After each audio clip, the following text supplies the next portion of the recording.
I'm first in that. ఈ పుస్తకంలో ఏముందో చదివేటువంటి ఒక అవకాశంతో పాటుగా చంద్రబాబు నాయుడు గారి గురించి తెలియనటువంటి కొన్ని విషయాలు నిజంగా అంటే నేను కూడా ఒక ఆర్డెంట్ ఫాలోవర్ ఆఫ్ సిబిఎన్ అని చెప్పుకుంటాను. నేను తెలుగుదేశం పార్టీ జాతీయ అధికార ప్రతినిధి, తెలుగుదేశం పార్టీలో కార్యకర్త, వీటన్నిటితో పాటుగా అన్నిటికన్నా ఒక పెద్ద పదవి నాకేముంది అని అంటే చంద్రబాబు నాయుడు గారికి ఒక ఆర్డెంట్ ఫాలోవర్ని నేను.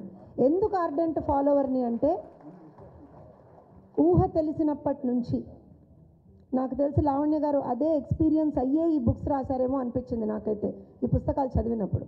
ఊహ తెలిసినప్పటి నుంచి నాయకుడంటే ఎవరు, నాయకత్వ లక్షణాలు ఉన్నది ఎవరికి, ఉన్నటువంటి యువతకి ఒక భవితను చూపించగలిగినటువంటి నాయకుడు ఎవరన్నా ఉన్నాడా అంటే నాకు ఊహ తెలిసినప్పటి నుంచి కూడా నేను చూసినటువంటి నాయకుడు, నేను నిజంగా కూడా చదివినటువంటి నాయకుడు చంద్రబాబు నాయుడు గారే. So I know him as leader, as a human being, as probably one of the finest human being you can ever meet అండి. అది మాత్రం పక్కా. అయితే ఇందులో ఏ పుస్తకం గురించి మీరు సమీక్ష చేస్తారమ్మా అంటే నిజంగా నాకు ఒక చిక్కేశారు. అది 3 చదివాను నేను. సో 3 గురించి చెప్పాలనుకుంటా, కానీ ఒక 2 పుస్తకాల గురించి అయితే ఖచ్చితంగా చాలా క్లుప్తంగా చెప్తాను.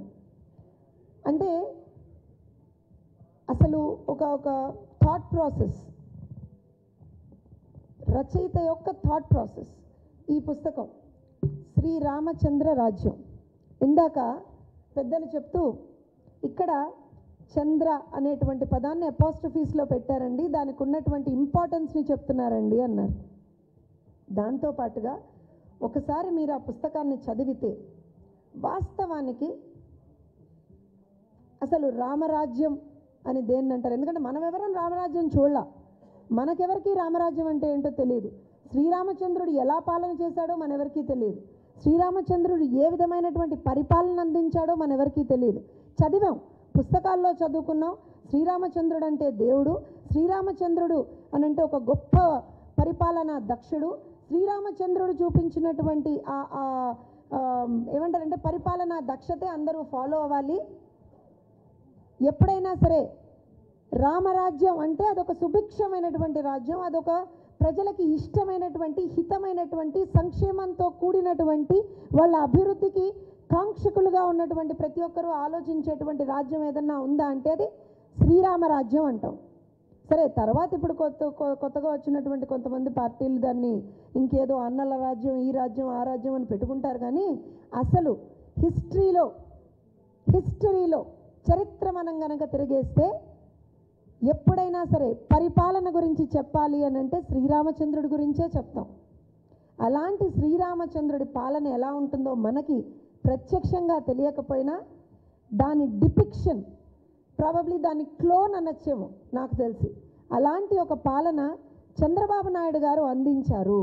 ఇట్ ఈస్ ఈక్వల్ టు శ్రీరామచంద్రుడి రాజ్యం అనేటువంటిది రచయిత చెప్పేటువంటి మాట. ప్రాబబ్లీ నా మనసులో మాట కూడా అదే అండి. ఎందుకనంటే నేను చెప్పినట్టుగా శ్రీరామచంద్రుడు ఎలా పరిపాలన చేశాడో ఎవరికీ తెలియదు, మనం ఎవరం ప్రత్యక్షంగా చూడలేదు. కానీ చంద్రబాబు నాయుడు గారు ఎలా పాలన చేశారు, చంద్రబాబు నాయుడు గారు ఏ విధమైనటువంటి సంక్షేమ ఫలాలను అందించారు, చంద్రబాబు నాయుడు గారు ఏ రకంగా ప్రతి వర్గానికి న్యాయం చేశారు అనేటువంటిదైతే మాత్రం చాలా క్లియర్గా, క్రిస్టల్ క్లియర్గా మనందరికీ తెలుసు. కాబట్టి డెఫినెట్గా this books carries a lot of importance. ఖచ్చితంగా దీన్ని ప్రతి ఒక్కళ్ళం కూడా చదవాలి. చదివితే ఇందులో మనం ఈక్వేట్ చేసుకోగలం. వాస్తవానికి కూడా అంటే నేను అనుకునేదాన్ని శ్రీరామచంద్ర రాజ్యం, చంద్రబాబు నాయుడు గారి రాజ్యం ఒకటే, రామరాజ్యం అంటే చంద్రబాబు నాయుడు గారి రాజ్యమే అని. కానీ పుస్తకంలో కనుక మనం చూస్తే మహిళలకి సంబంధించి, రైతులకి సంబంధించి, వ్యాపారస్తులకి సంబంధించి, విద్యకి సంబంధించి, అలానే సుపరిపాలన అంటే ఏంటి, అలానే అసలు అపర భగీరథుడు అని చెప్పి మనం ఎందుకంటాం, చంద్రబాబు నాయుడు గారి గురించి ఇవన్నీ పదాలని మనం వాడతాం కదా, ఏ రకంగా వాడతాం, అసలు ఎందుకు వాడతాం, దానికి రీజన్ ఏంటి, what is the analogy there అంటే ఏ రకంగా మనం ఈక్వేట్ చేసుకోగలుగుతున్నాం శ్రీరామచంద్రుడి పరిపాలనకి చంద్రబాబు నాయుడు గారి పరిపాలనకి ఏ రకంగా మనం ఈక్వేట్ చేసుకోగలుగుతున్నాం. నేను మొత్తం పుస్తకం అయితే చదివి చెప్పలేను, కానీ అవకాశం ఇస్తే నిజంగా కూడా మొత్తం పుస్తకాన్ని అంతా కూడా మీకు కూలంకుషంగా చెప్పగలను, కానీ చిన్న ఎగ్జాంపుల్ అయితే చెప్తాను నేను. మహిళల గురించి మనం ఆలోచిద్దాం.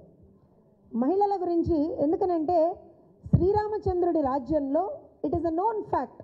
ఏమంటారంటే మహిళా అభివృద్ధి కావచ్చు, మహిళలకి సంబంధించినటువంటి ఆర్థిక వృద్ధి కావచ్చు, అవన్నీ కూడా ఏ రకంగా జరిగాయి అనేటువంటి శ్రీరామచంద్ర రాజ్యంలో చాలా క్లియర్గా ఉంటుందట ఎందుకంటే నేను చూడలేదు కాబట్టి. కానీ చంద్రబాబు నాయుడు గారి దృష్టిలో మాత్రం, చంద్రబాబు నాయుడు గారి పాలనలో మాత్రం మహిళలకి అత్యున్నతమైనటువంటి ఒక స్థానాన్ని ఆయన కల్పించారు. అది ప్రతి వర్గంలో, ప్రతి రంగంలో, విద్యారంగం కావచ్చు, ఆర్థిక రంగం కావచ్చు, రాజకీయ రంగం కావచ్చు, విత్ ఎగ్జాంపుల్స్ మనం ఇవాళ రోజున చాలా క్లియర్గా చెప్పుకోవచ్చు. మీకు ఇక్కడ ఒక చిన్న ఎగ్జాంపుల్ చెప్తానండి.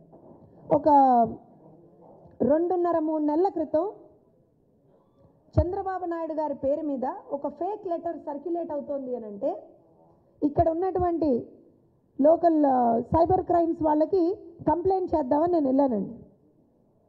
వెళ్తే అక్కడ ఉన్నటువంటి, I cannot reveal the name ఎందుకంటే వాళ్ళకి ఇబ్బంది కాబట్టి, కానీ అక్కడ ఉన్నటువంటి సిఐ గారు, తను ఒక మహిళ, సింపుల్గా అప్పటి వరకు వేరే వాళ్ళందరూ, because I didn't take any appointment, ఏం లేదు, డైరెక్ట్గా వాకిన్ అయ్యాను నా చేతిలో ఉన్నటువంటి కంప్లైంట్ కాపీ తీసుకుని.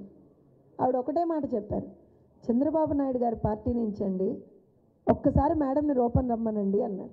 I was overwhelmed. డెఫినెట్గా అంత గౌరవం వాళ్ళు ఇస్తున్నారంటే నా నాయకుడిని చూసి. లోపలికి వెళ్ళిన తర్వాత నా కళ్ళల్లో నీళ్ళు వచ్చాయండి ఆవిడ మాట్లాడిన మాటకి. ఒకటే మాట అన్నారు, అమ్మా రాజకీయాలు నాకు తెలియదు కానీ నాలాంటి ఎంతోమంది బిడ్డలకి విద్యా అవకాశాలని కల్పించినటువంటి నాయకుడు నారా చంద్రబాబు నాయుడు గారు. అండ్ ఆవిడ ఆంధ్రప్రదేశ్కి సంబంధించినటువంటి వ్యక్తి కాదండి, ఉమ్మడి ఆంధ్రప్రదేశ్లో ఒక మారుమూల తండా నుంచి వచ్చి చదువుకొని, ఆ రోజున పెద్దలందరికీ తెలుసుంటుంది ప్రతిభా పురస్కారాలు అని చెప్పి మనం 10th అండ్ ఇంటర్మీడియట్లో మంచి ఇది కనబరిచినటువంటి వాళ్ళకి మనం ఇచ్చేవాళ్ళంట ఆ రోజున ప్రతిభా పురస్కారాలు అని చెప్పి. ఆ ప్రతిభా పురస్కారం తీసుకున్న తర్వాత 10th క్లాస్లో ఆవిడకి వచ్చిందిట. నెక్స్ట్ అసలు ఆవిడకి పెళ్లి చేసి పంపించేద్దాం అనుకున్నారట. వాళ్ళ అమ్మగారు అన్నారట, ప్రతిభా పురస్కారం వచ్చింది, హైదరాబాద్ వరకు వెళ్ళింది నా బిడ్డ, ఇంకొంచెం చదివిస్తే పర్లేదేమోలే, ఇంకొంచెం చదివిద్దాం అనేటువంటి ఆలోచన ఆ తల్లికి అప్పుడు వచ్చిందిట. ఆ కొంచెం అనేటువంటిది, she a post graduate now and she a CI, circle inspector in the cyber crimes. అంటే ఒక మనిషి యొక్క ఆలోచన, ఒక నాయకుడి యొక్క ఆలోచన ఆ సమాజాన్ని ఏ రకంగా మారుస్తుంది అనడానికి నాకు తెలిసి ఇంతకు మించినటువంటి ఎగ్జాంపుల్ ఏది ఉండదేమో. ఇందాక నేను ఈ పుస్తకం గురించి కోట్ చేసినప్పుడు అదే అనుకుంటున్నాను. అన్నట్టుగా రాముడి రాజ్యంలో ఎంతమంది మహిళలు బాగుపడ్డారో నిజంగా నాకు తెలియదు, కానీ మా చంద్రబాబు నాయుడు గారి రాజ్యంలో మాత్రం ఎంతోమంది మహిళలు అత్యున్నతమైన స్థానాలకు వెళ్ళారు. రాజకీయ రంగంలో కూడా మీరు తీసుకుంటే మహిళల్ని సభాపతులుగా కూర్చోబెట్టినటువంటి చరిత్ర నారా చంద్రబాబు నాయుడు గారిది. అలానే ఆడపిల్లలు ఎక్కడా కూడా చదువుకి దూరం కాకూడదని చెప్పి వాళ్ళకి కొంచెం దూరంగా ఉన్నటువంటి గ్రామాల నుంచి వచ్చేటువంటి వాళ్ళకి క్లియర్గా వాళ్ళకి సైకిల్స్, ఇలా అంటే different kind of thought processes. ఇలా అసలు చంద్రబాబు నాయుడు గారు ఏ విధంగా ఆలోచించారు, దీన్ని మనం ఏ రకంగా రాముడి రాజ్యానికి, ఆ రోజున రాముడు చేసినటువంటి పాలనకి ఏ రకంగా మనం రిలేట్ చేయొచ్చు అనేటువంటి విధంగా చాలా క్లియర్గా ఉందండి. అలానే సుపరిపాలన, నేను I'm going to the last one అండి. ఫస్ట్ వన్ తీసుకున్నాను, లాస్ట్ వన్ తీసుకున్నాను. ఎందుకనంటే ఖచ్చితంగా బయట పుస్తకాలు ఉన్నాయి, అందరూ చదవాలి, కొనుక్కొని మరీ చదవాలి. చదివితే ప్రతి ఒక్కళ్ళం ఒక 10 మందికి చంద్రబాబు నాయుడు గారి అవసరం ఎంత ఉంది రాష్ట్రానికి అనేటువంటిది చెప్పాల్సినటువంటి తరుణమే. ప్రతి ఒక్కళ్ళం చెప్పాలి. మనం ఏ పొజిషన్లో ఉన్నామా, ఏ పొజిషన్లో లేమా, అది కాదు ఇక్కడ పరిస్థితి. రాష్ట్రాన్ని కాపాడుకోవాలంటే, రాష్ట్రంలో ఉన్నటువంటి యువత భవితని కాపాడాలి అని అంటే ఖచ్చితంగా ప్రతి ఒక్కళ్ళం కూడా ఈ పుస్తకాలు ఎందుకంటే ఇందులో చాలా ఎనాలజీస్ ఉన్నాయి, చాలా అంటే చాలా ఎనాలజీస్ ఉన్నాయి. It gives a lot of stuff for us to talk to people. ఏదో గాల్లో మాటలు చెప్పడం కాదు కదా, విత్ ఎగ్జాంపుల్స్. ఇప్పుడు నేను మీకు ఒక ఎగ్జాంపుల్ చెప్పాను. అలా ప్రతి ఒక్కళ్ళం కూడా ఇప్పుడు నేను బుక్ చదివితే నాకు ఒక ఎగ్జాంపుల్ రిలేట్ అయింది, ఎవరం బుక్ చదివితే వాళ్ళకి ఒక ఎగ్జాంపుల్ రిలేట్ అవుతుందేమో అని చెప్పి నా ఒక ఆలోచన. ఇంకో విషయం, సరే మిగతావన్నీ ఆపద్బాంధవుడు, ఆయన ఆపన్న హస్తం ఇదంతా అందరికీ తెలుసు. ఎక్కడ కష్టం ఉంటే అక్కడ చంద్రబాబు నాయుడు గారు వాలిపోతారు. అది సొంత రాష్ట్రం అయినా సరే, ఆ రోజున ఒరిస్సాలో వచ్చినటువంటి తుఫాన్లు అయినా సరే, ఎక్కడైనా సరే ఎవరికి కష్టం వాటిల్లిందంటే చంద్రబాబు నాయుడు గారు వాలిపోతారు. అది ఆయన నైజం, ఏం చేయలేం మనం దానికి. ఆయన ఖచ్చితంగా ఎవరు ఎన్ని తిట్టినా, ఎవరు ఆయన్ని ఎంత విమర్శించినా సరే ఆయన పనితీరును ఆయన మార్చుకోరు, ఆయనకున్నటువంటి ఆ నైజాన్ని ఆయన మార్చుకోరు. ఎందుకంటే అనకూడదేమో కానీ శ్రీరామచంద్రుడే మా నాయకుడు, అంతే. There is nothing less to it. సుపరిపాలన అని ఎందుకంటున్నామంటే అసలు పాలన అంటే ఎలా చేయాలి, ఏ రకంగా ప్రతి ఒక్క వర్గాన్ని మనం ఇవాళ రోజున హక్కును చేర్చుకోవాలి, తమ భేదం లేకుండా, కుల మత భేదం లేకుండా ప్రతి ఒక్కళ్ళని కూడా ప్రజలని ప్రజలుగా చూస్తూ ఏ రకమైనటువంటి పాలన అనేటువంటిది చెయ్యాలి అనేటువంటిది చంద్రబాబు నాయుడు గారు చాలా క్లియర్గా చేస్తున్నారు. ఆయన I think longest serving chief minister for the state of Andhra Pradesh and also the longest serving opposition leader for the state of Andhra Pradesh. ఆ రికార్డుని ఎవరు బ్రేక్ చేయలేరు. ఇది ఒకటే కాదు, ఆయనకి ఇంకా చాలా రికార్డ్స్ ఉన్నాయి. అలా మనం చూసుకుంటూ పోతే ఇంకా ఇంకా ఇంకా సమయం అయిపోతుంది, కానీ ఆయన గురించి మాట్లాడుకోవడం మాత్రం ఎక్కడా తరగదు. ఇప్పుడు బాబు గారి పాలనలో బయటకు రాని వాస్తవాలు, ఆ పుస్తకానికి సంబంధించి ఒకటే ఒక కోట్ నేను చెయ్యాలండి లావణ్య గారు. పుస్తకం మొత్తం గురించి చెప్తాను అని అనుకున్నాను, కానీ ఒకటి మాత్రం నిజంగా నా మనసుకి హత్తుకుంది, అందరికీ చాలా రిలేట్ అవుతుందని అనుకుంటున్నాను. గత సంవత్సరం మనందరి గుండెల్ని పిండేసేటువంటి ఒక ఘటన, మన జీవితాల్ని ఒక రకంగా ఏమంటారంటే కల్లోలం చేసేసినటువంటి ఒక ఘటన. ఏంటి అంటే నారా చంద్రబాబు నాయుడు గారి మీద అకారణంగా అక్రమంగా కేసులు పెట్టి ఆయన్ని ఇబ్బంది పెట్టి ఆయన ఏదో ఒక అవినీతిపరుడుగా ఆయన మీద ఒక ముద్ర వేద్దామని ప్రయత్నించినటువంటి కొంతమంది దుర్మార్గులకి సంబంధించినటువంటి ఒక ఘటన. నాకు తెలిసి ఇవాళ ఈ సభలో కూర్చున్నటువంటి ప్రతి ఒక్కళ్ళ కన్ను చెమర్చినటువంటి రోజు అది.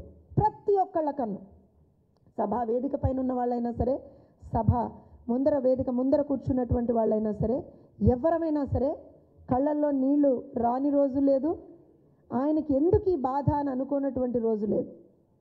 అయితే పార్టీ అధికార ప్రతినిధిగా మేము మాట్లాడుతున్నాం, చాలా సందర్భాల్లో దీని గురించి ఎక్కడికక్కడ తీసుకెళ్ళి ఏం అక్రమాలు జరుగుతున్నాయి, ఏ విధంగా ఎంత దుర్మార్గాలు జరుగుతున్నాయి, సార్ని ఎలా ఏ రకంగా ఇరికేసేటువంటి ఒక ప్రయత్నం చేస్తున్నారని చెప్తున్నటువంటి దీంట్లో స్కిల్ డెవలప్మెంట్ కేసుకి సంబంధించి నాకు తెలిసి ఎక్కడో ఆడియన్స్లో వన్ ఆఫ్ ద బెనిఫిషియరీ కూడా ఉండాలి. ఎందుకంటే ఆ రోజున నా నెంబర్ యూజువల్గా సోషల్ మీడియా ప్లాట్ఫామ్స్లో ఉంటుందండి. నా నెంబర్ కనుక్కొని, మేడం మేము బెనిఫిషియరీ అండి, దానికి మాకు తెలుసు చంద్రబాబు నాయుడు గారు మాకేం చేశారో, మాకు తెలుసు మా జీవితాలు ఇవాళ రోజు చంద్రబాబు నాయుడు గారి వల్ల ఎంత ఇంప్రూవ్ అయ్యాయో, సో మేము మీకు ఇన్ఫర్మేషన్ ఇస్తామని చెప్పి ఎవరైతే బెనిఫిషియరీస్ ఉన్నారో వాళ్ళు వచ్చి నిజంగా కూడా అసలు ఏంటిది, దీని పూర్వాపరాలు ఏంటి అని చెప్పి క్లియర్ కట్గా with data, with facts, with proofs మాకు వచ్చి ఇచ్చారండి స్కిల్ డెవలప్మెంట్ కేసుకి సంబంధించి. ఎందుకంటే బాబు గారి పాలనలో బయటకు రాని వాస్తవాల్లో ఒక కాన్సెప్ట్, ఒక పార్ట్ మీరు తీసుకున్నారు కాబట్టి చెప్తున్నాను. ఇవాళ కూడా నేను ఇక్కడికి వస్తున్నానని చెప్పి నా స్టేటస్లో అది పెట్టాను. ఆ తమ్ముడు ఎక్కడున్నాడో నాకు తెలియదు, కానీ he raised his hand there, he said madam మేము రావచ్చా అండి అని అడిగారు. చంద్రబాబు నాయుడు గారి కోసం స్వచ్ఛందంగా ఆయన మీద అభిమానంతో ఆయన చేసినటువంటి పనులను చూసి ఇన్స్పైర్ అయ్యి ఆయనలాగా కనీసం ఎంతో కొంత మనం కూడా చేద్దాం అని చెప్పేటువంటి ఒక ఆలోచనతో ఉండేటువంటి యువత ఎంతోమంది ఉన్నారు. సో ఎందుకు చెప్తున్నానంటే he has created a mark. Nara Chandrababu Naidu గారు ఒక మార్క్ క్రియేట్ చేశారండి. ఆ మార్క్ క్రియేట్ చేయడానికి ఆయన ఎంత కష్టపడ్డాడు, ఎన్ని మాటలు పడ్డాడు, ఇవన్నీ పక్కన పెట్టేస్తే అసలు ఈ పుస్తకంలో ఎన్ని నిజాలు ఉన్నాయంటే, ఎన్ని వాస్తవాలు ఉన్నాయంటే, నిజంగా నేను చదివేటప్పుడు I couldn't take my eyes off. నాకు తెలిసి ఒక ప్రొఫెసర్గా పిల్లలకి పాఠాలు చెప్పేటప్పుడు కొంత ప్రిపేర్ అవుతాను సార్. పుస్తకాలు తీసుకొని కొంచెం ప్రిపేర్ అవుతాం. చాలా రోజుల తర్వాత రాజకీయాల్లోకి వచ్చిన తర్వాత చదవడం మానేశాను. ఎంతసేపు ఈ ఫోన్లలో చూసి సరే సరే వచ్చేస్తుంది కదా డిజిటల్ డేటా అనుకుంటాం. కానీ చాలా రోజుల తర్వాత థ్యాంక్స్ టు లావణ్య గారు చదవడం మళ్ళీ మొదలుపెట్టాను. చదువుతుంటే ఈ 2 పుస్తకాలు అయితే చదివానండి, ఇంకో పుస్తకం పెండింగ్ ఉంది నాకు, ఇవాళ నైట్ కంప్లీట్ చేసేస్తాను అది కూడా. చదువుతూనే ఉండిపోయాను, ఎక్కడ బ్రేక్ తీసుకోవాలనిపించలేదు. These books carry so much information. మన నాయకుడి గురించి మనకు తెలియని విషయాలు, తెలిసిన విషయాలు ఉండుండొచ్చు కాక తెలియని విషయాలు కూడా చాలా ఉన్నాయి. ఈ మాటలు నేను మాట్లాడుతున్నంతసేపు కూడా ఐఎమ్ హ్యావింగ్ గూస్ బంప్స్.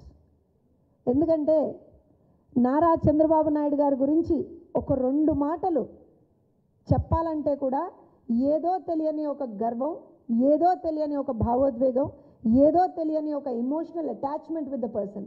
ఇది నా ఒక్కదానికే కాదండి, ప్రతి ఒక్కళ్ళకి కూడా.